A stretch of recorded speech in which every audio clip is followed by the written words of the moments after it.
Ôi panamaya kadi Til pakat kalung ni chim du sinh san Kalong tu Hồ bối ba Gật chung ngợt tòa thiêu viết tê Min ngu lên ngạc khớt choa nạc viết tê si Kalong tu Hồ bối ba Lòng rai thôi na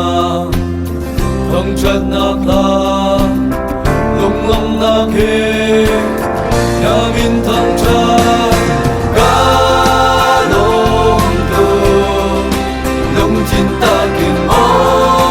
bối ba Kalong tu Lòng chín ta kinh mô bối ba Kalong tu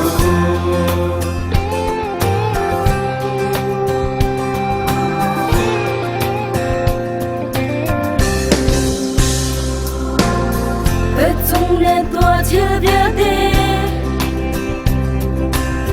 Cất xuống lòng ngày chia mi chiếu nắng nạc bề Cả lúc thu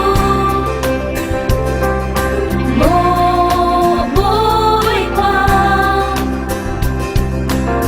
Cất xuống lên hình ra nà la Cất rút nạc đi pha nạc nà tâm terdi Kalong tu Mô bối ba Lâm rai thôi na Thăng chất nạc la Lung ngâm nạc hê Nhà min thăng chất Kalong tu Lung chín ta kinh